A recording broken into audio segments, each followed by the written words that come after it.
going on, nerds? Welcome back to the channel and another episode of Habits. This is episode 9, and we back from Thanksgiving. And actually, the footage you're seeing is before Thanksgiving, but that's besides the point. Hopefully, you all had a wonderful Thanksgiving if you celebrated it. If you don't celebrate it, I'm sorry.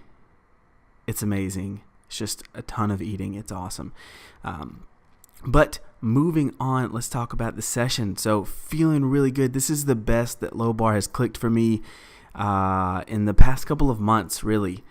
So training leading up to nationals, low bar, I was struggling.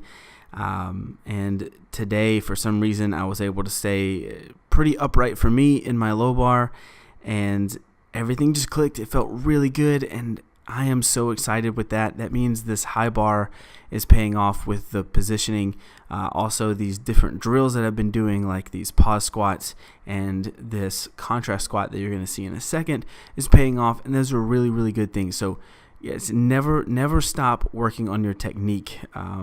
Basically, I don't think I've ever walked into a gym and someone hasn't said my squat was pretty. No matter what gym it is, like I even get told that on the platform, like. That doesn't mean I shouldn't work on it. Just because you're good at something doesn't mean you should stop working on it. It just means you have that much more that you have to put into it to improve it, right? So for me to get even better at it, that means I have to focus on it twice as hard. And that's why you see these drills coming in that Joe and I have put our heads together and basically said this is a good plan for now, is to work on positioning for my low bar so we can strengthen it, and that is via those pause squats and this contrast squat, which you're seeing here, which is really a 1.5 squat. So it's basically coming out of the hole, going about halfway up, and then coming back down.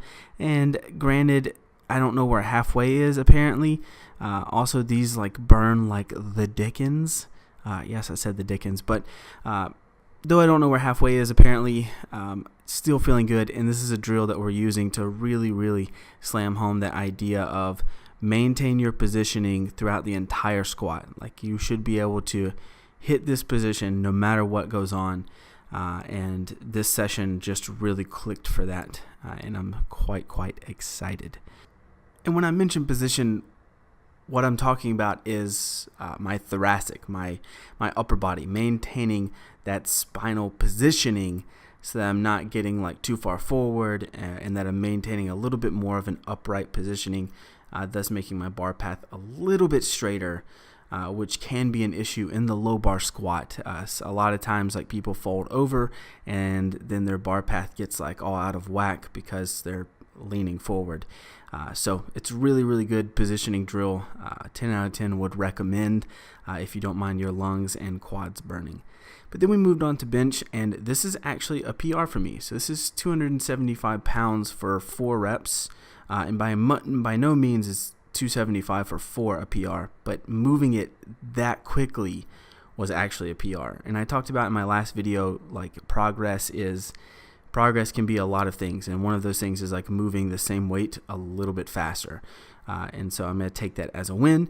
And then I moved up, actually. I had another top set, which was a set of 6 at a 7 RPE. So I slapped about 5 more pounds on, and outside of that misgroove on the last rep, it moved it like a 7.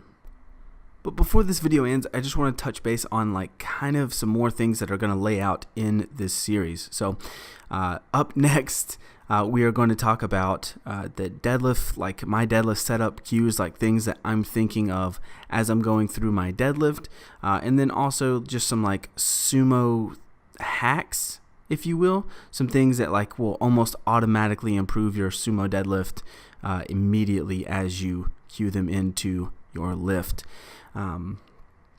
And then after that, we're actually going to talk about the bench press, because I think that's the lift that has been that I've made the most gains on here recently, and I want to talk about a couple more things that I've been doing here to get the ball rolling even more on that there bench.